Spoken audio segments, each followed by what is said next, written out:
ప్రకటించిన అభ్యర్థులనే వివిధ కారణాలతో పక్కన పడేస్తున్న చంద్రబాబు నాయుడు ఇటీవల టీడీపీ కండువా కప్పుకున్న రఘురామకృష్ణరాజుకు టికెట్ ఇచ్చేందుకు మాత్రం అలుపెరగని పోరాటం చేస్తున్నారు.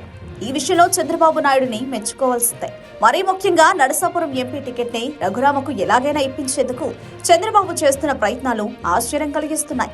కొన్ని సీట్లు ఇటు అటు మార్చుకునేందుకు కూటమి నేతలు చంద్రబాబు నాయుడు, పవన్ కళ్యాణ్, దగ్గుబాటి పురంధేశ్వరి సమావేశమయ్యారు. ఈ సందర్భంగా ఉండి సీటు బీజేపీకి, నరసాపురం పార్లమెంటు స్థానాన్ని టీడీపీకి ఇవ్వాలని చంద్రబాబు ప్రతిపాదన పెట్టారు. ఉండి నుంచి నరసాపురం బీజేపీ అభ్యర్థి శ్రీనివాస్ వర్మను బరిలో దింపాలని చంద్రబాబు సూచించినట్టు వార్తలొచ్చాయి. ఒకవైపు ఉండి సిట్టింగ్ ఎమ్మెల్యే, సుదీర్ఘ కాలంగా పార్టీనే నమ్ముకున్న మంతెన రామరాజు గురించి చంద్రబాబు నాయుడు ఏమాత్రం ఆలోచించకపోవడం గమనార్హం. చంద్రబాబు తీరుపై టీడీపీ శ్రేణులు నివ్వెరపోతున్నాయి. నమ్ముకున్నోళ్లను కాదని రాజకీయ అవకాశవాదంతో వచ్చిన వారికి ప్రాధాన్యం ఇవ్వడంపై టీడీపీలో తీవ్ర చర్చ జరుగుతోంది. మరోవైపు రఘురామకృష్ణరాజు వైపు నుంచి చూస్తే చంద్రబాబు ప్రయత్నాలు ప్రశంసనీయం. బహుశా చంద్రబాబు ఇంతలా మరే నేత కోసం పోరాటం చేసి ఉండలేని చర్చ నడుస్తోంది. రఘురామ కోరుకున్నట్టే నరసాపురం టికెట్ ఇప్పించేందుకు చంద్రబాబు తన ప్రయత్నాల్ని తీవ్రతరం చేశారు.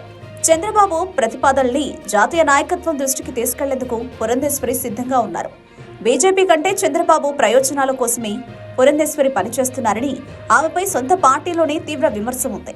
కావున బాబు ఎస్ అంటే పురంధేశ్వరి నో అనని బీజేపీలో ఒక అభిప్రాయం ఉంది.